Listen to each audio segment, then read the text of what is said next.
Metanoia ministries YouTube ചാനലിലേക്ക് ഏവർക്കും സ്വാഗതം. നമ്മൾ വെളിപ്പാട് പുസ്തകത്തിലെ 7 സഭകളെക്കുറിച്ച് പഠിച്ചുകൊണ്ടിരിക്കുകയായിരുന്നു. 3 സഭകളെക്കുറിച്ചാണ് കഴിഞ്ഞ ദിവസങ്ങൾ പറഞ്ഞത്.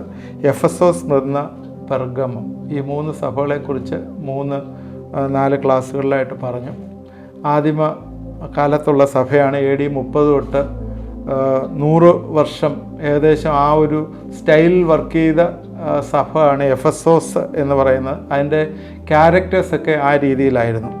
സ്മിർന എന്ന് പറയുമ്പോൾ അതൊരു പെർസിക്യൂട്ടഡ് ചർച്ചായിരുന്നു. ഏറ്റവും കൂടുതൽ പെർസിക്യൂഷൻ ചർച്ചിന് വന്ന സമയമായിരുന്നു. AD 100 തൊട്ട് 313 വരെയുള്ള കാലം സ്മിർന സഭ.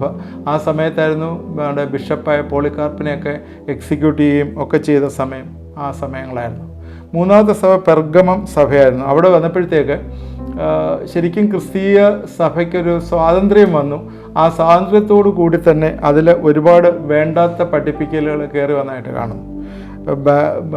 ബലാമിൻ്റെ, നിക്കലോഷ്യൻസിൻ്റെയൊക്കെ പഠിപ്പിക്കൽ, വേൾഡ്ലി ഇൻ്റലിജൻസ് കൂടുതലായിട്ട് ലോകവുമായിട്ട് ഇഴുകിച്ചേരുന്ന സഭയെ. കാരണം അന്ന് വരെ സ്ട്രിക്റ്റായിട്ട് നിർത്തിയിരുന്ന കാര്യങ്ങളും അതുപോലെ പീഡനത്തിൽ കൂടി കടന്നുപോയ സഭയ്ക്ക് ഒരുപാട് റിലീസ് കിട്ടിയപ്പോഴത്തേക്ക് ആ സമയത്തുള്ള വിഗ്രഹാരാധനയിൽ കൂടി വന്നിരുന്ന വിവിധ ദൈവങ്ങളെ എല്ലാം അങ്ങ് റൈച്ചസായിട്ട് ഡിക്ലെയർ ചെയ്ത് പെർമിറ്റ് ചെയ്ത് അതെല്ലാം ക്രിസ്തീയ സഭയിലേക്ക് കടന്നു വരാൻ തുടങ്ങി. നമുക്കറിയാം, ഈ സഭയുടെ കാലഘട്ടങ്ങളെ നമ്മൾ വിശകലനം ചെയ്ത് പഠിക്കുമ്പോൾ തുടർന്നുള്ള 4 സഭകളെക്കുറിച്ചും ദൈവത്തിൻ്റെ ആത്മാവ് യേശുക്രിസ്തു നടുവിൽ നിന്ന് ഉലാവിക്കൊണ്ട് അവിടെ നിന്നുകൊണ്ട് ഈ സഭകൾ കൊടുക്കുന്ന ദൂത് ആയിട്ട് ശ്രദ്ധിക്കുമ്പോഴേ അറിയാൻ പറ്റും.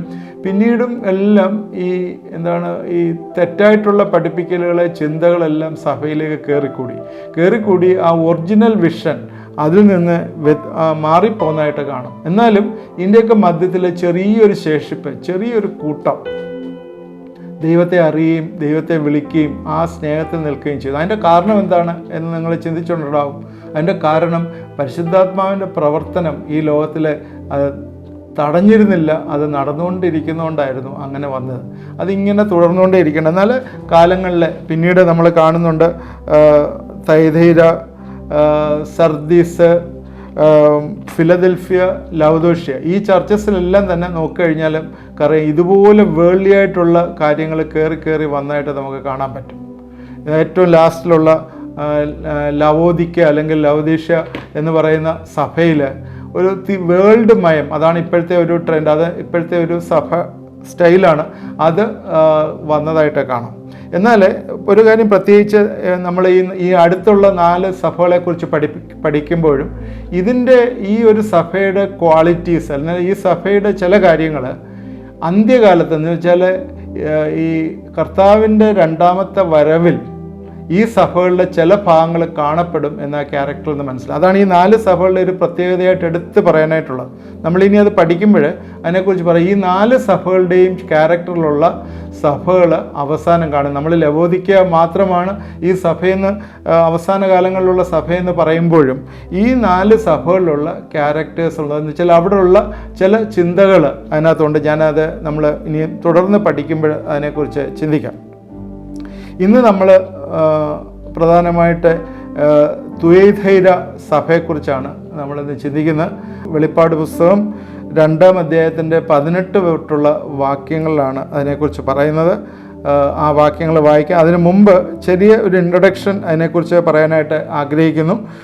500 തൊട്ട് 1500 വരെയുള്ള ഏകദേശം, നമ്മൾ ഈ കറക്റ്റ് ഡേറ്റ് അല്ല പറയുന്നത്, ഏകദേശം ആ കാലഘട്ടത്തിലുള്ള ഉള്ളൊരു സഭയാണ് ഈ തുയൈഥൈര സഭ. ആ സഭയിൽ വന്നു കയറിയ അരാജകത്വം അല്ലെങ്കിൽ ആ വന്നു കയറിയ തെറ്റായിട്ടുള്ള പഠിപ്പിക്കൽ, ഇങ്ങനെയുള്ള കാര്യങ്ങളെക്കുറിച്ചൊക്കെ ക്ലിയറായിട്ട് അത് ഇതിനകത്ത് ദൈവവചനത്തിൽ പറയുന്നുണ്ട്. നമുക്ക് അതിനെക്കുറിച്ച് ചിന്തിക്കാം. ഞാൻ ആദ്യം ആ ഭാഗം ഒന്ന് വായിച്ച് കേൾപ്പിക്കാം. തുയൈഥൈരയിലെ സഭയുടെ ദൂതനെ എഴുതുക. വെളിപ്പാട് പുസ്തകം 2:18 തൊട്ടാണ്. അഗ്നിജാലയ്ക്കൊത്ത കണ്ണും വെള്ളോട്ടിന് സദൃശ്യമായുള്ള ദൈവപുത്രൻ അരുളി ചെയ്യുന്ന, ഞാൻ നിൻ്റെ പ്രവൃത്തിയും നിൻ്റെ സ്നേഹം, വിശ്വാസം, ശുശ്രൂഷ, സഹിഷ്ണുത എന്നിവയും നിൻ്റെ ഒടുവിലത്തെ പ്രവൃത്തി ആദ്യത്തേലും ഏറിയതെന്നും അറിയുന്നു. എങ്കിലും നിൻ്റെ പ്രവാചകി എന്ന് പറഞ്ഞ് ദുർനടപ്പ് ആചരിപ്പാനും വിഗ്രഹാർപ്പിതം തിന്മാനും ദാസന്മാരെ ഉപദേശിക്കുകയും തെറ്റിച്ചു കളഞ്ഞ് ഈസബേൽ എന്നൊരു സ്ത്രീ നീ അനുവദിക്കുന്നു എന്നൊരു കുറ്റം നിന്നെക്കുറിച്ച് പറയാനുണ്ട്. ഞാൻ അവൾക്ക് മാനസാന്തരപ്പെടുവാൻ സമയം കൊടുത്തിട്ടും ദുർനടപ്പ് വിട്ട് മാനസാന്തരപ്പെടുവാൻ അവൾക്ക് മനസ്സില്ല. ഞാൻ അവളെ കിടപ്പിലും അവളുമായി വ്യഭിചരിക്കുന്നവരെ അവളുടെ നടപ്പ് വിട്ട് മാനസാന്തരപ്പെടാതിരുന്നാൽ വലിയ കഷ്ടതയിലും ആക്കിക്കളയും. അവരുടെ മക്കളെയും ഞാൻ കൊന്നുകളെയും, ഞാൻ ഉൾപ്പുകളെയും ഹൃദയങ്ങളെയും ആരായുന്നവനെന്ന് സകല സഭകളും അറിയും. നിങ്ങളുടെ പ്രവൃത്തിക്ക് തക്കവണ്ണം ഞാൻ നിങ്ങൾക്ക് ഏവർക്കും പകരം ചെയ്യും. എന്നാൽ ഈ ഉപദേശം കേൾക്കാതെ അവർ പറയുന്ന പോലെ സാത്താൻ്റെ ആഴങ്ങൾ അറിഞ്ഞിട്ടില്ലാതെയും തുയഥൈരയിലെ ശേഷം പേരോട് വേറൊരു ഭാരം ഞാൻ നിങ്ങളുടെ മേൽ ചുമത്തുന്നില്ല. എങ്കിലും നിങ്ങൾക്കുള്ളത് ഞാൻ വരുന്നവരെ പിടിച്ചുകൊള്ളുവീൻ എന്ന് കൽപ്പിക്കുന്നു. ജയിക്കുകയും ഞാൻ കൽപ്പിച്ച പ്രവൃത്തികളെ അവസാനത്തോളം അനുഷ്ഠിക്കുകയും ചെയ്യുന്നു. എൻ്റെ പിതാവ് എനിക്ക് തന്നതുപോലെ ഞാൻ ജാതികളുടെ മേൽ അധികാരം കൊടുക്കും. അവൻ ഇരുമ്പ് പോലുകൊണ്ട് അവരെ മേയിക്കും. അവൻ കുശവൻ്റെ പാത്രം പോലെ നുറുങ്ങിപ്പോകും. ഞാൻ അവന് ഉദയനക്ഷത്രം കൊടുക്കും. ആത്മാവ് സഭകളോട് പറയുന്നത് എന്താണെന്ന് ചെവിയുള്ളവൻ കേൾക്കട്ടെ. അപ്പോൾ ഇതിനകത്ത് നമ്മൾ കാണുന്നു, ആത്മാവ് അവരോട് പറയുന്ന ചില ചിന്തകൾ ഇതിൽ കാണുന്നുണ്ട്. ഇതിനകത്ത് പറയുന്ന സ്ത്രീയെ, ഈസബേലിൻ്റെ കാര്യങ്ങൾ, ദുർനടപ്പ്, വിഗ്രഹാർപ്പിതം, ഇങ്ങനെയുള്ള കാര്യങ്ങളും എല്ലാം പറയുന്നുണ്ട്. എന്നാൽ ഇതിനകത്ത് 22-ാം വാക്യത്തിൽ വലിയ കഷ്ടതയിലാക്കിക്കളയും എന്ന് പറഞ്ഞൊരു വാക്യം അതിൽ പ്രത്യേകം ശ്രദ്ധേയമാണ്. ഈ വലിയ കഷ്ടത എന്ന് പറയുന്നത് എന്താണെന്ന് ചോദിച്ചാൽ, ഈ വലിയ കഷ്ടത ഭൂമിക്ക് വരുന്നത് ആൻറ്റിക്രൈസ്റ്റ് ഭരണത്തിൻ്റെ സമയമാണ്. അതുകൊണ്ട് നമുക്ക് ചിന്തിക്കേണ്ട ഒരു ആവശ്യമുണ്ട്. ഈ സഭയും ആ വലിയ കഷ്ടതയിൽ കൂടി കടന്നു പോകും എന്നുള്ളത്. അടുത്ത 3 സഭയിലും ഇതുപോലെ പറയുന്നുണ്ട്, അന്ത്യകാലത്തിൻ്റെ ലക്ഷണങ്ങൾ പറയുന്നുണ്ട്. അതുകൊണ്ട് ഞാനത് എടുക്കുന്ന സമയത്ത് പറയാം ഓരോ സഭയെക്കുറിച്ചും. ഈ സഭയും നേരത്തെ പറഞ്ഞ പോലെ ലവോദിക്ക മാത്രമല്ല, ഈ സഭയും അന്ത്യകാലത്തെ കഷ്ടത്തിൽ കൂടി കടന്നു പോകുന്ന ഒരു സഭയാണ് നമ്മൾ ചിന്തിക്കുക. ഈ തുയഥൈരയെക്കുറിച്ച് ചില ചരിത്രപരമായിട്ടുള്ള ചില കാര്യങ്ങൾ ആദ്യം പറഞ്ഞിട്ട് നമുക്ക് ഈ ദൈവത്തിൻ്റെ ദൂതിലേക്ക് കയറാം. ഏഷ്യ മൈനറിലെ കായിക്കസ് നദിയുടെ തെക്കേ ദേശത്തുള്ള ഒരു പ്രാചീന പട്ടണമായ ലുദിയയുടെ ഉത്തരഭാഗത്ത് കിടക്കുന്ന സ്ഥലമാണ് ഈ തുയഥൈര എന്ന് പറയുന്നത്. ലുദിയ പട്ടണത്തെക്കുറിച്ച് നമുക്കറിയാം. അവിടെ പ്രധാനമായിട്ട് ലുദിയയിൽ വെച്ച്, ഫിലിപ്പിയിൽ വെച്ച് പൗലോസ് കൂട്ടരും കണ്ടുമുട്ടിയ രക്താംബരം വിൽക്കുന്ന ലുദിയ തുയഥൈര പട്ടണക്കാരിയായിരുന്നു എന്ന് ബൈബിളിൽ നിന്ന് പറയുന്നുണ്ട്. അപ്പോൾ ഈ തുയഥൈര പട്ടണം പ്രധാനമായിട്ടും ഈ ഡൈയിങ്, ചായം, വസ്ത്രങ്ങൾക്ക് ചായമൊക്കെ ഉണ്ടാക്കി അത് കോസ്റ്റ്ലി ആക്കി വിൽക്കുന്ന ഒരു പട്ടണമായിരുന്നു എന്ന് നമുക്ക് മനസ്സിലാവും. ഈ 7 പട്ടണങ്ങൾ, 7 സഭകളെക്കുറിച്ച് പറയുന്നതിനകത്ത് ഈ പട്ടണത്തിൽ അധികം പ്രാധാന്യമില്ലാത്ത ഒരു പട്ടണമാണ് തുയഥൈര എന്ന് പറയുന്നത്. ഈ തുയഥൈര എന്ന് പറഞ്ഞ പട്ടണവുമായിട്ട് ബന്ധപ്പെട്ട്, അതിൻ്റെ പേരുമായിട്ട് ബന്ധപ്പെട്ട് നമ്മൾ ചിന്തിക്കുമ്പോൾ അതിൻ്റെ മീനിങ് യാഗം കൊണ്ട് ക്ഷീണിച്ചു പോകാത്തവൾ എന്ന് പറഞ്ഞാൽ, യാഗം എന്ന് പറയാൻ നമുക്കറിയാമല്ലോ, പഴയ നിയമത്തിലുള്ള യാഗം, ആ ഒരു രീതിയിൽ കണ്ടിന്യൂസ് സാക്രിഫൈസ് എന്നുള്ള ഒരു ചിന്തയാണ് നമുക്ക് ഇതിൽ നിന്ന് കിട്ടുന്നത്. ബൈബിളിലെ യാഗങ്ങളെക്കുറിച്ച് പറയുന്ന ഭാഗങ്ങളുണ്ട്. എന്നാൽ ഈ യാഗങ്ങളൊക്കെ തന്നെ പഴയ നിയമകാലത്തുള്ള യാഗങ്ങളായിരുന്നു. യേശുക്രിസ്തുവിൻ്റെ പരമയാഗം വന്നതിന് ശേഷം ഈ യാഗങ്ങളൊക്കെ ഓർമ്മകളായി മാറി എന്നുള്ളത് ശ്രദ്ധേയമാണ്. പിന്നീട് നമ്മൾ ആ യാഗത്തെ ഓർമ്മിക്കുകയാണ് ചെയ്യുന്നത്. എന്നാൽ ഈ യാഗം എന്ന് പറയുന്നത്, ഇവിടെ നമ്മൾ വീക്ഷിക്കുന്ന യാഗം മാസ് എന്ന് പറയുന്നതോ അല്ലെങ്കിൽ ബലി എന്നൊക്കെ പറയുന്ന കത്തോലിക്ക സഭകളൊക്കെ ചെയ്യുന്ന ഒരു കാര്യത്തെക്കുറിച്ച് നമ്മൾ ഇത്തരണത്തിൽ ചിന്തിക്കണം. അതിനെക്കുറിച്ചാണ് പറയുന്നത്. അന്നേരം അത് ആ സമയത്ത് എന്താ പറയാനുള്ള, ഈ പീരീഡ് ഈ 500 തൊട്ട് 1500 വരെയുള്ള സമയങ്ങളിൽ കത്തോലിക്ക സഭയുടെ ഉടലെടുപ്പും അതിനോട് ചേർന്ന് പാപ്പസിയും അതുപോലുള്ള റൂളും ഒരു അന്ധകാര യുഗം എന്ന് വേണമെങ്കിൽ പറയാവുന്ന ഒരു സമയമായിരുന്നു അത്. ഇതൊരു അന്ധകാര യുഗമായിരുന്നു തുയഥൈരയുടെ കാലഘട്ടം. അഗ്നിജാലയ്ക്കൊത്ത കണ്ണും വെള്ളോട്ടിന് സദൃശ്യമായ ദൈവപുത്രൻ, നേരത്തെ ഇത് രണ്ടും വന്നതാണ്. 1-ാം അധ്യായത്തിലെ എല്ലാ കാര്യങ്ങളും കാണുന്ന എക്സ്റേ കണ്ണുള്ളവനും വെള്ളോട്ടിന് സദൃശ്യം ഉഴയിൽ ചുട്ട് പഴുപ്പിച്ച അത്രയും പ്യൂരിറ്റി കാണിക്കുന്ന ദൈവപുത്രൻ അരുളി ചെയ്യുന്ന, എന്നുവെച്ചാൽ അതനുസരിച്ച് അവരുടെ പ്രവൃത്തിയും അവരുടെ വിശ്വാസവും എല്ലാം തന്നെ ശോധന ചെയ്ത് നോക്കുകയാണ്. നിൻ്റെ പ്രവൃത്തിയും നിൻ്റെ സ്നേഹം, വിശ്വാസം, ശുശ്രൂഷ, സഹിഷ്ണുത എന്നും നിൻ്റെ ഒടുവിലത്തെ പ്രവൃത്തി ആദ്യത്തേതിലും ഏറിയെന്നും അറിയുന്നു. പ്രവൃത്തി ധാരാളമുണ്ട്, പ്രവൃത്തി വന്നിരിക്കുന്ന സാഹചര്യം. പ്രവൃത്തി എന്ന് പറയുമ്പോൾ എന്താണ് ഇവിടെ കാണുന്നത്, ശുശ്രൂഷ അല്ലെങ്കിൽ വേറൊരാളിനെ സഹായിക്കുകയോ അല്ലെങ്കിൽ അവരെ അപ്ലിഫ്റ്റ് ചെയ്യുകയും ചെയ്യുന്ന ഒരു സാഹചര്യത്തെയാണ് നമ്മളിവിടെ പ്രവൃത്തി എന്ന് പറയുന്നത്. എന്നാൽ ആദ്യമേ സഭയിൽ ഇതൊക്കെ ഉണ്ടായിരുന്നു, സ്നേഹവും വിശ്വാസവും ശുശ്രൂഷയും. എന്നാൽ പിന്നീട് ദുർനടപ്പ് ആചരിപ്പാനും വിഗ്രഹാർപ്പണം തിന്മാനും ദാസന്മാരെ ഉപദേശിക്കുകയും തെറ്റിച്ച് കളയുകയും ചെയ്യുന്ന ഒരു പുതിയ ഒരു ഒരു റൂൾ അല്ലെങ്കിൽ പുതിയ രീതിയിലുള്ളൊരു സാമ്രാജ്യ ശക്തി പോലെ അതായി തീർന്നതായിട്ട് കാണുന്നു. നമുക്കറിയാം, പാപം കടന്നു വരുമ്പോഴേ, പാപം ഉള്ളിലേക്ക് വരുമ്പോഴാണ് ഇതായിത്തീരുന്നത്. പാപത്തിൻ്റെ യേശുക്രിസ്തു ഉപമയിൽ കൂടി ഇത് പറഞ്ഞ് നമ്മളെ മനസ്സിലാക്കിയിട്ടുണ്ട്.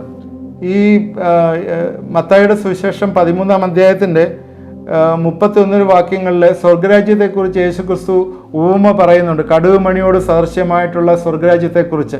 അതെല്ലാ വിത്തിലും ചെറുതെങ്കിലും വളർന്ന് സസ്യങ്ങൾ ഏറ്റവും വലുതായി ആകാശത്തിലെ പറവകൾ വന്ന് അതിൻ്റെ കൊമ്പുകൾ വസിപ്പാൻ തക്കവണ്ണം വൃക്ഷമായി തീർന്നു. സ്വർഗരാജ്യത്തെക്കുറിച്ച് പറയുന്ന ഒരു ഉപമയാണ്. ഇതിനകത്ത് ശരിക്കും അതുപോലെ തന്നെ നമുക്കിത് കമ്പയർ ചെയ്യാൻ പറ്റും. ഇവിടുത്തെ ഈ തുയധീര സഭയെക്കുറിച്ച് പറഞ്ഞാൽ അത് ആ സമയത്ത് റോമൻ സാമ്രാജ്യത്തിൻ്റെ ഭരണം അതുമായിട്ട് ബന്ധപ്പെട്ട് ഒരു സാമ്രാജ്യ സംഘടനയായി മാറിയെന്ന് വേണമെങ്കിൽ പറയാം. എന്ന് പറഞ്ഞാൽ ഈ സമയങ്ങളിൽ ഒരുപാട് വേണ്ടാത്ത പഠിപ്പിക്കലുകൾ വന്നു. റോമൻ കാത്തലിസിസം വന്നതോടുകൂടി അതുമായിട്ട് ബന്ധപ്പെട്ട് ഡോക്ട്രിൻ ഓഫ് പർജേറ്ററി, ശുദ്ധീകരണത്തിൻ്റെ പഠിപ്പിക്കലുകൾ, അതുപോലെ പാപമോചന ചീട്ട്, അത് 1190 തുടങ്ങിയാണ് പാപമോചന ചീട്ട്. ഈ പാപമോചന ചീട്ട് കൊടുക്കാനായിട്ട് ആ സമയത്ത് പണം കൊടുക്കണമായിരുന്നു, പണം കൊടുത്ത് പർച്ചേസ് ചെയ്യാം. ആ സമയത്ത് ഈ ബിഷപ്പുമാർ, പോപ്പുമാർ എല്ലാം തന്നെ വലിയ വലിയ പവർഫുള്ളായിട്ട് മാറി. സഭയുടെ അധികാരികൾ, ഈ സഭയുടെ അധികാരത്തിന് അന്ന് ഗവൺമെൻറ് തലത്തിൽ പോലും അംഗീകാരവും ഗവൺമെൻറ്റിനെ പോലും നിശ്ചയിക്കുന്നത് സഭയുടെ അധികാരത്തിലായി മാറി എന്ന് കാണാം. അതൊരു ഉപദേശകരമായി പറഞ്ഞാൽ ഈ പുളിച്ച മാവിന്, മത്തായി 13 പറഞ്ഞ ഉപമ, സ്വർഗരാജ്യം പുളിച്ച മാവിനോട് സദൃശ്യം. ഒരു സ്ത്രീ എടുത്ത് 3 പറ മാവിൽ എല്ലാം പുളിച്ചോളം അടക്കി വെച്ചു എന്ന് പറഞ്ഞാൽ പുളിപ്പ് വന്നു കയറി, സഭയിൽ വന്നു കയറി എന്ന് വേണമെങ്കിൽ പറയാം. അതുപോലെ തന്നെ എല്ലാം അത് വന്ന് നഷ്ടപ്പെട്ടു പോകുന്ന ഒരു സഭയായിട്ട് മാറി. ഉപദേശപരമായിട്ട് അന്ധകാരം ധാരാളമായിട്ട് വന്നു എന്ന് മനസ്സിലാക്കാം. നേരത്തെ സുവിശേഷത്തിന് വേണ്ടി നിന്ന ഒരു സഭ സുവിശേഷ വെളിച്ചം കെടുത്തി. അന്നത്തെ സമയത്ത് അറിയാം, ചരിത്രം നമ്മൾ നോക്കുമ്പോൾ നമുക്കറിയാം, വചനം വായിക്കുവാൻ അനുവദിച്ചിരുന്നില്ല, വായിക്കുന്നവരെ കൊന്നുകളയുമായിരുന്നു. ആ ഒരു സ്റ്റേജിലായി. നമ്മുടെ ദൈവത്തിൻ്റെ വചനം എന്ത് ആവശ്യമുള്ള ഒന്നാണ്. നമുക്കറിയാം, ഇന്ന് ദൈവത്തിൻ്റെ വചനം നമ്മുടെ ഭാഷകളിൽ അവൈലബിൾ ആയിരിക്കുന്നതുകൊണ്ടാണ് നമുക്ക് അത് ഉപയോഗിക്കാൻ പറ്റുന്നത്. അത് നമ്മുടെ ജീവിതങ്ങളെ പ്രകാശമാക്കുന്ന ഒന്നാണ് ദൈവത്തിൻ്റെ വചനം. ദൈവത്തിൻ്റെ വചനം നമ്മുടെയൊക്കെ ജീവിതത്തിൽ ഏത് രീതിയിൽ രൂപാന്തരം വന്നു എന്ന് നമുക്കറിയാമല്ലോ. ദൈവത്തിൻ്റെ വചനം നമ്മുടെ ഭാഷയിൽ എഴുതപ്പെട്ട് കിട്ടിയതുകൊണ്ടാണ് നമുക്കതൊക്കെ ഉപയോഗപ്രദമാകുന്നത്. എന്നാൽ ഇത് വായിക്കാൻ പോലും ഉള്ള ഒരു പെർമിഷനില്ല. സങ്കീർത്തനം 119 130 ഇങ്ങനെയാണ് പറയുന്നത്: നിന്റെ വചനങ്ങളുടെ വികാസനം പ്രകാശപ്രദമാകുന്നു, അത് അല്പബുദ്ധികളെ ബുദ്ധിമാന്മാരാക്കുന്നു. The entrance of thy word gives light, it gives understanding to the simple. നമുക്ക് തിരിച്ചറിവില്ല, നമുക്ക് അറിയത്തില്ല, ഇങ്ങനെയൊക്കെയുള്ള വയോധികന്മാരിലും വിവേകമുള്ളവരാക്കി തീർക്കുന്ന ദൈവത്തിൻ്റെ വചനം, നമുക്ക് കിട്ടേണ്ട ദൈവത്തിൻ്റെ വചനം അതാണല്ലോ നമ്മളെ ഉറപ്പിക്കുന്നത്. നമുക്ക് അറിയാം, വെളിപ്പാട് പുസ്തകം നമ്മൾ പഠിക്കുമ്പോൾ 2 കാര്യങ്ങളാണ്, ആത്മാവും അതുപോലെ സഭയും പറയുന്നത് കേൾക്കുക. ആത്മാവും സഭയും, അതൊരു ഈ ദൈവത്തിൻ്റെ വചനത്തിനുള്ള ഇമ്പോർട്ടൻറ്റും അതുപോലെ ആത്മാവിനുള്ള ഇമ്പോർട്ടൻസും ഇതിനകത്ത് ആദ്യം തൊട്ടേ ഇങ്ങനെ പറയുന്നതായിട്ട് നമുക്ക് കാണാം. അതുപോലെ തന്നെ ഇവിടെ ദൈവത്തിൻ്റെ വചനം പഠിക്കാനായിട്ട് സാധ്യമാകത്തില്ല ആ ഒരു സ്റ്റേജിൽ. AD 606 ബോണിഫേസ് എന്ന് പറഞ്ഞ ഒരു ബിഷപ്പ്, അദ്ദേഹം ലോകം മുഴുവനുള്ളൊരു ബിഷപ്പായിട്ട് ഡിക്ലെയർ ചെയ്ത് സുപ്രീം പവറായി തീർന്നതായിട്ട് നമ്മളെ കാണുന്നുണ്ട്. ഇതെല്ലാം ചരിത്രത്തിൽ നിന്നുള്ള കാര്യങ്ങളാണ്. അങ്ങനെ സാത്താൻ്റെ അതിനകത്ത് എഴുതിയിട്ടുണ്ട്, സാത്താൻ്റെ ആഴങ്ങൾ അറിയാത്ത ഒരു കൂട്ടം. അപ്പോഴേ സാത്താൻ്റെ ആഴങ്ങളായിരുന്നു അവിടെ ഉണ്ടായിരുന്നത്, ആരാഞ്ഞുകൊണ്ടിരുന്നവരായിരുന്നു ഉള്ളത്. സാത്താൻ്റെ ആഴങ്ങൾ എന്ന് പറഞ്ഞാൽ ദൈവിക പ്രമാണത്തിന് വിപരീതമായിട്ടുള്ള കാര്യങ്ങളാണ് ഏറ്റവും കൂടുതലായിട്ട് അവിടെ ഉണ്ടായിരുന്നത്. പ്രത്യേകിച്ചും ഞാൻ സഭകളെ ഒന്നും കുറ്റം പറഞ്ഞ് ഒന്നും പറയുകയല്ല, ആ സമയത്ത് വന്നു കൂടിയ ചില പഠിപ്പിക്കലുകൾ. പ്രത്യേകിച്ച് ഈ 1500 അതുപോലെ 1500 തൊട്ട് പിന്നീട് 1700 അടുത്ത സഭയിലുമൊക്കെ ഒരുപാട് തെറ്റായിട്ടുള്ള പഠിപ്പിക്കലുകൾ വന്നു കയറി. ഇതെല്ലാം മിക്സ്ഡപ്പായി, ടോട്ടലി മിക്സ്ഡപ്പായി. ആദിമസഭയിൽ പഠിപ്പിച്ചതും ആ ചിന്തകളും അല്ലെങ്കിൽ ദൈവത്തിൻ്റെ വചനത്തിനുള്ള പ്രാധാന്യവും പരിശുദ്ധാത്മാവിൻ്റെ പ്രാധാന്യവും അതുപോലെ അത് പ്രാക്ടീസ് ചെയ്യേണ്ട ആവശ്യവും എല്ലാം മാറിക്കൊണ്ട് ഇവിടെ വന്ന് സാധ്യമായത് എന്താണ്? ബിഷപ്പിൻ്റെ സുപ്രീം അതോറിറ്റിയും അതുപോലെ പാപ്പസിയും വന്നു കയറിയ ഒരു സമയമാണ് അത്. ശരിക്കും പറഞ്ഞാൽ ഇവിടെ ദൈവത്തിൻ്റെ ആത്മാവ് പറയുന്ന സാത്താൻ്റെ ആഴങ്ങൾ എന്ന് തിരയുന്നവരെക്കുറിച്ചും അതുപോലെ ഈസബേലിൻ്റെ ആത്മാവിനെക്കുറിച്ചും ഒക്കെ പറയുന്ന ഒരു ഭാഗമാണ് ഇത്. നമുക്ക് ഇത് തുടർന്നും ചിന്തിക്കാം. തീർച്ചയായും എന്താണിത്, സമയം തീർന്നതുകൊണ്ട് നമുക്ക് തുടർന്ന് ഇത് അടുത്ത ദിവസം ചിന്തിക്കാം. എന്താണ് തുയതൈല സഭ നമ്മളെ പഠിപ്പിക്കാനായിട്ട് ആഗ്രഹിക്കുന്നത്? തുയതൈല സഭ നമ്മളെ പഠിപ്പിക്കാനായിട്ട് ആഗ്രഹിക്കുന്നത് നമ്മൾ ഇത് ലോകവുമായി മിക്സപ്പായി ദൈവത്തിൻ്റെ പ്രമാണത്തിൽ നിന്ന് വ്യതിചലിച്ചു പോകരുത് എന്നുള്ളതാണ്. പലരും പല കാര്യങ്ങൾ പറയും. സഭ പലത് പഠിപ്പിക്കും, ട്രഡീഷൻസ് പലത് പഠിപ്പിക്കും, എക്സ്പീരിയൻസസ് പലത് പഠിപ്പിക്കും, പലതായിട്ടുള്ള കാര്യങ്ങൾ കൂടിയൊക്കെ നമ്മൾ കടന്നു വരും. എന്നാൽ ദൈവത്തിൻ്റെ വചനം പരമപ്രധാനമായിട്ടുള്ള ഒന്നാണ്. അത് അത്ഭുതങ്ങളെ ജ്ഞാനിയാക്കുന്നു, നമ്മളെ ബുദ്ധിമാന്മാരാക്കുന്നു. നമ്മുടെ ഭാഷയിലെ ഇന്ന് 3300 ഭാഷകളിലെ വേദപുസ്തകമുണ്ട്, ഇന്നുണ്ട്. 3300 ഭാഷകളിലെ വേദപുസ്തകം, അതിൻ്റെ പാർട്ടും ഇന്ന് ട്രാൻസ്ലേറ്റ് ചെയ്ത് എല്ലാവർക്കും അവൈലബിൾ ആണ്. വേദപുസ്തകം തർജ്ജമ ചെയ്ത് അത് കിട്ടിയിട്ടുണ്ട്. ഇന്നത് എത്ര നല്ലതാണ്, നമ്മുടെയൊക്കെ ജീവിതത്തിൽ എത്ര പ്രാധാന്യമുള്ളതാണ്. അതുകൊണ്ട് ഈ വചനം നമുക്ക് വായിക്കേണ്ട എത്ര ആവശ്യമാണ്. അന്നത്തെ കാലത്ത് വചനം വായിക്കുന്നവരെ കൊന്നുകളഞ്ഞു എന്ന് നമുക്ക് അന്ന് ഹിസ്റ്ററിയിൽ കാണാം. നമുക്ക് തുടർന്നും ഈ അന്ന് വന്ന് എന്തൊക്കെയാണ് ഈ സാത്താൻ്റെ ആഴങ്ങളിലുള്ള എന്തൊക്കെയാണ് എന്നുള്ളത് നമുക്കിനിയും അടുത്ത എപ്പിസോഡിൽ നമുക്ക് ചിന്തിക്കാം. സാത്താൻ്റെ ആഴങ്ങളിൽ എന്തൊക്കെയാണ് സംഭവിച്ചതെന്ന് നമുക്ക് ചിന്തിക്കാം. അതൊക്കെ തന്നെ ക്രിസ്തീയ സഭയുടെ ഗ്രോത്തിനെ സ്റ്റണ്ട് ചെയ്ത് ഇല്ലാതാക്കി കളയുന്നു എന്ന് നമ്മൾ മറന്നുപോയത്. നമുക്ക് ഇതുമായിട്ട് ബന്ധപ്പെട്ട് നമ്മൾ എന്താണ് ചെയ്യേണ്ടതെന്ന് ചോദിച്ചാൽ ദൈവവചനത്തിലെ നല്ലൊരു സ്റ്റുഡൻ്റായി തീരുക എന്നുള്ളതാണ് നമുക്ക് ആവശ്യം. ദൈവവചനം നമ്മൾ ധ്യാനിക്കുകയും അതിൽ നമ്മുടെ ശ്രദ്ധ വയ്ക്കുകയും അതിനെ ഡിപ്പെൻഡ് ചെയ്യുകയും ചെയ്യുന്ന വ്യക്തികളായി തീരുക എന്നുള്ളതാണ്. നിങ്ങളുടെയൊക്കെ ഇതെന്നെ കേട്ടുകൊണ്ടിരിക്കുന്ന പ്രിയപ്പെട്ടവരുടെയൊക്കെ ജീവിതത്തിൽ എത്ര സമയമാണ് ദൈവവചനം വായിക്കാനായിട്ട് നമ്മൾ എടുക്കുന്നത്? നമ്മൾ ചിലപ്പോഴൊക്കെ പെട്ടെന്ന് രാത്രി കിടക്കുന്നതിന് മുമ്പ് ഒന്ന് വായിച്ച് അടച്ചു വെച്ച് കിടക്കുന്നവർ, അത് ചെയ്യുന്നതിന് കുഴപ്പമൊന്നുമില്ല, അങ്ങനെ ചെയ്തോളൂ. എന്നാലും ഒരു ദിവസത്തിൽ ഒരു അരമണിക്കൂർ സമയമെങ്കിലും ദൈവവചനം പേഴ്സണലായിട്ടിരുന്ന് പഠിക്കുകയും ധ്യാനിക്കുകയും ചെയ്യുകയാണെങ്കിൽ നിങ്ങൾ വയോധികന്മാരിലും വിവേകമുള്ളവരായി തീരും. ദൈവത്തിൻ്റെ വചനം നമ്മുടെ കാലുകൾക്ക് ദീപവും പാതയ്ക്ക് പ്രകാശവുമാവുന്നു. പോകേണ്ടുന്ന വഴി ഉപദേശിച്ചു തരുന്ന ദൈവത്തിൻ്റെ വചനം, നമുക്ക് വേണ്ടായിട്ടുള്ള ആലോചന ദൈവത്തിൻ്റെ വചനം, ഈ ദൈവത്തിൻ്റെ വചനത്തെ നമ്മൾ ഒരിക്കലും മാറ്റിക്കളയരുത് എന്ന് വീണ്ടും വീണ്ടും പറയുകയാണ്. തുയതൈല സഭയ്ക്ക് അങ്ങനെ ഒരു സംഭവം ഉണ്ടായി. അത് തുയതൈല സഭയുടെ കുഴപ്പമല്ല, അന്ന് അവിടെ വന്ന പൈശാചികമായിട്ടുള്ള ചില കീഴ്വഴക്കങ്ങളുടെ പ്രശ്നമായി തീർന്നു എന്ന് നമ്മൾ കാണുന്നു. നമുക്ക് പ്രാർത്ഥിക്കാനുള്ള സമയമായിട്ട് എടുക്കാൻ തുടർന്ന് ഇത് വാച്ച് ചെയ്യണം. നമ്മൾ ഈ തുയതൈല സഭയുടെ ചില സാത്താൻ്റെ ആഴങ്ങളിലേക്ക് അവരെങ്ങനെ കടന്നുപോയി എന്നുള്ളത് അടുത്ത ദിവസം ചിന്തിക്കുന്നതാണ്. നിങ്ങൾ എന്നോട് ചേർന്ന് പ്രാർത്ഥിക്കണമേ. ദൈവമായ കർത്താവെ, ഈ സമയത്ത് തന്നോർത്ത് സ്തോത്രം. കർത്താവെ, ദൈവിക പ്രമാണങ്ങളിൽ നിന്ന് തെറ്റിപ്പോകാനുള്ള സാഹചര്യങ്ങൾ ഞങ്ങളുടെയൊക്കെ ജീവിതത്തിലുണ്ട്.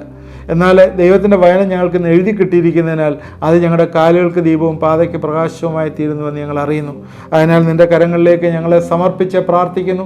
ദൈവമേ, നിൻ്റെ വലിയ വെളിപ്പാടുകൾ ഇന്ന് തരണമേ എന്ന് പ്രാർത്ഥിക്കുന്നു. നിൻ്റെ വചനം കർത്താവ് വലിയ റെവലേഷനായി ഞങ്ങളുടെ ജീവിതങ്ങളിൽ വരണമേ എന്ന് പ്രാർത്ഥിക്കുന്നു. ഞങ്ങളുടെ ജീവിതങ്ങളെ നിൻ്റെ കരങ്ങളിലേക്ക് സമർപ്പിക്കുന്നു. ഇത് കേട്ടുകൊണ്ടിരിക്കുന്ന ആരെങ്കിലും ദൈവവചനത്തിൽ താല്പര്യമില്ലാതെ ഇരിക്കുന്നുണ്ടെങ്കിൽ ഇന്ന് പകൽക്കാലം അതിൻ്റെ ഒരു സീരിയസ് സ്റ്റുഡൻ്റ് ആകുവാനായിട്ട് അവരെ അനുഗ്രഹിച്ച് ഞങ്ങളെ പ്രാർത്ഥിക്കുന്നു. ദൈവമേ, നിൻ്റെ വലിയ വെളിപ്പാടുകൾക്ക് അവരെ അയക്കുകയും സഹായിക്കുകയും ചെയ്യണമെന്ന് പ്രാർത്ഥിക്കുന്നു. രോഗികളായിരിക്കുന്നവരെ പ്രത്യേകിച്ച് ഞങ്ങൾ ഓർത്ത് പ്രാർത്ഥിക്കുന്നു. കാലിന് നീര് വേദനയൊക്കെ ആയിരിക്കുന്ന പ്രിയപ്പെട്ടവർ, നടക്കാൻ ബുദ്ധിമുട്ടായിരിക്കുന്ന ചില ആളുകളെ ദൈവം കാണിച്ചു തരുന്നു. അവർ ഈ നാളുകളിൽ എഴുന്നേറ്റ് ഉറച്ച് നടക്കട്ടെ എന്ന് പ്രാർത്ഥിക്കുന്നു. യേശുവിൻ്റെ നാമത്തിൽ എല്ലാ നീരും വേദനയും പ്രയാസങ്ങളും മാറിപ്പോട്ടെ എന്ന് പ്രാർത്ഥിക്കുന്നു. ഷുഗർ കൂടിയിട്ട് കാലിൻ്റെ വിരലൊക്കെ മുറിക്കണം, അല്ലെങ്കിൽ കാലൊക്കെ അമ്പ്യൂട്ട് ചെയ്യണം എന്നൊക്കെ ചിന്തിച്ചിരിക്കുന്ന ചില വ്യക്തികൾ ഇത് ശ്രദ്ധിക്കുന്നുണ്ട്. ഈ ദിവസങ്ങളിൽ നീ അവർക്ക് വേണ്ടതായിട്ടുള്ള ക്യൂർ നീ കൊടുക്കണമേ, സഹായിക്കണമേ എന്ന് പ്രാർത്ഥിക്കുന്നു. പൂർണ്ണമായിട്ടുള്ളൊരു റിലീസ് യേശുവിൻ്റെ നാമത്തിൽ ഞങ്ങളെ ഡിക്ലെയർ ചെയ്ത് പ്രാർത്ഥിക്കുന്നു. വലിയൊരു സൗഖ്യം നീ അയക്കുകയും സഹായിക്കുകയും ചെയ്യണമേ എന്ന് പ്രാർത്ഥിക്കുന്നു. കർത്താവെ, നിൻ്റെ കരങ്ങളിലേക്ക് ഏൽപ്പിക്കുന്നു. കർത്താവെ, തുടർന്ന് ഏതെങ്കിലുമൊക്കെ പ്രയാസങ്ങളുള്ളവരെ, ക്ഷീണാവസ്ഥയിലിരിക്കുന്നവർ ശ്രദ്ധിക്കുന്നുണ്ടെങ്കിൽ അവരുടെ അത് ചേർന്ന് പ്രാർത്ഥിക്കുമ്പോൾ നീ അവർക്ക് കൊടുക്കുന്ന വിടുതലിനായിട്ട് സൗഖ്യത്തിനായിട്ട് സ്തോത്രം. പ്രാർത്ഥന കേട്ടോർത്ത് സ്തോത്രം. യേശു ക്രിസ്തുവിൻ്റെ നാമത്തിൽ പ്രാർത്ഥിക്കുന്നു, കേൾക്കുമാറാകണമേ. ആമേൻ. ഇത് കണ്ടുകൊണ്ടിരുന്ന എല്ലാവരെയും ദൈവം അനുഗ്രഹിക്കട്ടെ. തുടർന്ന് ഇത് വാച്ച് ചെയ്യണം. എല്ലാ ദിവസവും രാത്രി 9 തൊട്ട് 10 വരെ നിങ്ങളുടെ ഭവനത്തിൽ എത്തിച്ചേരുന്നതാണ് യൂട്യൂബ് ചാനൽ വഴി. നിങ്ങളുടെ പ്രെയർ റിക്വസ്റ്റ് അതിൽ പറയുന്ന വാട്സാപ്പ് നമ്പറിൽ അയച്ചു തന്നാൽ ഞങ്ങൾ പ്രാർത്ഥിക്കുന്നതാണ്. ഇത് മറ്റുള്ളവർക്ക് ഷെയർ ചെയ്യുകയും ആദ്യം കാണുന്നവർ അത് സബ്സ്ക്രൈബ് ചെയ്യാൻ മറക്കാതിരിക്കുകയും ചെയ്യുക. ദൈവം നമ്മളെ എല്ലാവരെയും അനുഗ്രഹിക്കട്ടെ.